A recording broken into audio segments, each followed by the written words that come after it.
आज पढ़ा रहे हैं अध्याय पहला का उपनिवेशवाद और भारत, यानी कॉलोनियलिज्म एंड इंडिया, यानी उपनिवेशवाद और भारत के बारे में, इंडिया के बारे में बता रहे हैं, है ना। समझिएगा। भारत पर अनेक विदेशी समूह का शासन किया गया। भारत पर क्या किया गया? अनेक विदेशी शासन का हुकूमत किया गया। आप भी जानते हैं चीज को। अंग्रेजों के चंगुल में था, शासन में था, है ना। भारत में किसानों उपनिवेशवाद पूंजीपति व्यवस्था पर आधारित था। ब्रिटिश उपनिवेशवाद ने पूंजीपति प्रवृत्ति के कारण भारत को प्राकृतिक संसाधनों जैसे खनिज, वन आदि पर कब्जा करने के साथ साथ कृषि भूमि को भी अपने अधिकार क्षेत्र में ले लिया था। कृषि भूमि को भी अपने अधिकार क्षेत्र में ले लिया था। एग्रीकल्चर जो खेती बाड़ी होती है, उस क्षेत्र को भी अपने अधिकार में ले लिया था। बात समझ रहे हैं? ले लिया था। इसके फलस्वरूप न केवल भूमि स्वामित्व के नियमों में परिवर्तन किया गया, बल्कि उनके द्वारा यह भी निर्धारित किया गया कि किसी भूमि पर कब और कौन सी फसल उपजाई जाएगी। ब्रिटिश उपनिवेशवाद द्वारा भारत के आर्थिक व्यवसायिक क्षेत्रों में बड़े पैमाने पर प्रत्यक्ष हस्तक्षेप किया गया, है ना। और ब्रिटिश उपनिवेशवाद के परिणाम स्वरूप भारत में औद्योगिकरण पतन की स्थिति पैदा हो गई। क्या हो गई? औद्योगिकरण की स्थिति पैदा हो गई, पतन की स्थिति पैदा हो गई।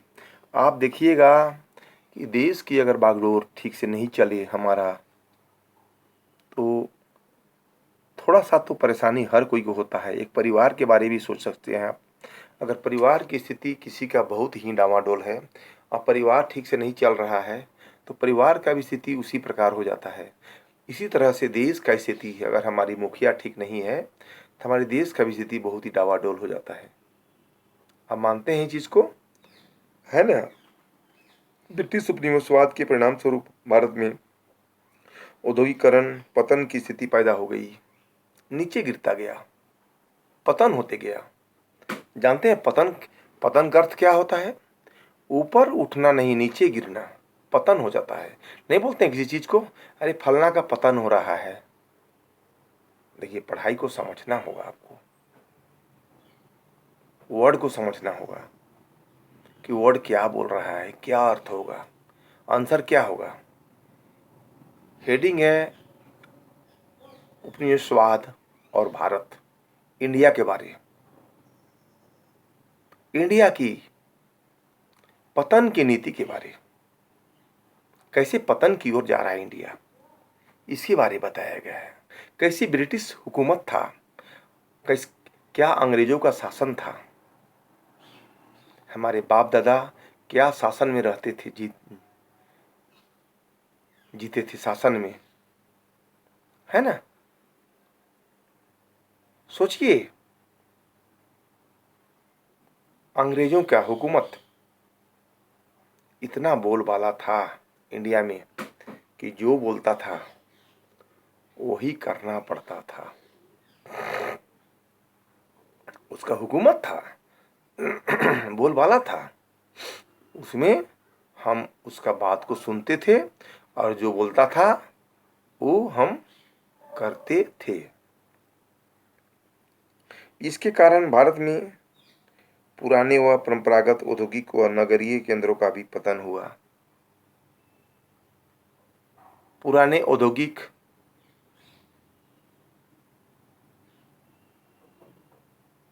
और परंपरागत औद्योगिक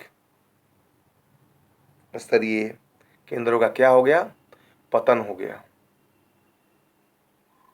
समझ रहे हैं? पतन हो गया। इस दौरान औपनिवेशिक काल के नगरीकरण के प्राचीन नगर शहरों का अस्तित्व लगभग समाप्त हो गया। पूरा शहर के रूप में जो था उसका अस्तित्व क्या हो गया? समाप्त हो गया। क्या समझे? जो नगर के रूप में जिसका अस्तित्व था, पहचान था, उसका पहचान अस्तित्व समाप्त हो गया, पतन हो गया। बात समझते हैं कि नहीं?